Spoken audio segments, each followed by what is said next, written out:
Di fronte ad una politica regionale che taglia i servizi, i posti letto e non investe nel territorio, diciamo basta. Così la CGIL ha deciso di scendere in piazza e protestare contro le schede ospedaliere della regione. L'appuntamento è per il 5 maggio alle 16 in piazza Giorgione a Castelfranco. La richiesta del sindacato è semplice. Chiediamo semplicemente di non tagliare alcun posto letto. La Regione si era impegnata nel 2012 ad attivare le strutture intermedie e tutti quei servizi nel territorio che potevano essere alternativi all'ospedale. Siccome non ha fatto nulla di tutto questo, noi diciamo prima fate quelle cose lì e date la percezione chiara al cittadino che c'è un'alternativa all'ospedale, ma finché quell'alternativa non c'è non si deve toccare un posto letto. Sugli ospedali di Castelfranco e Montebelluna è un caos. Si tratta di un'operazione tampone, denuncia la CGIL, che nasconde un'altra operazione, la gradualità del passaggio allo IOV. Il legislatore regionale ha fatto una grande confusione, prima con le schede, poi passi indietro. Dal 2000 ad oggi, hanno sottolineato i vertici sindacali, i posti letto si sono dimezzati, passando da 876 a 468. Non solo. Nei vari anni che si sono susseguiti dal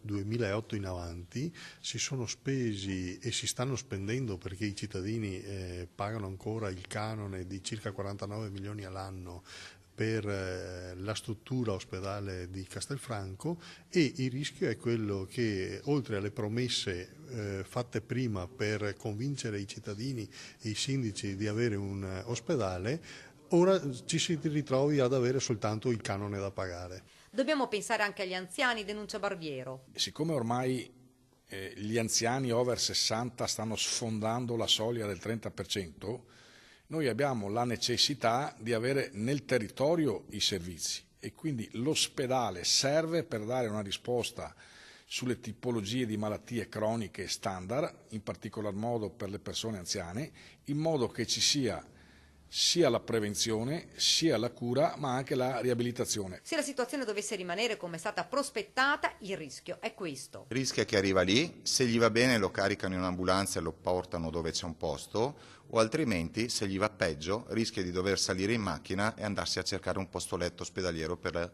un intervento banale di chirurgia.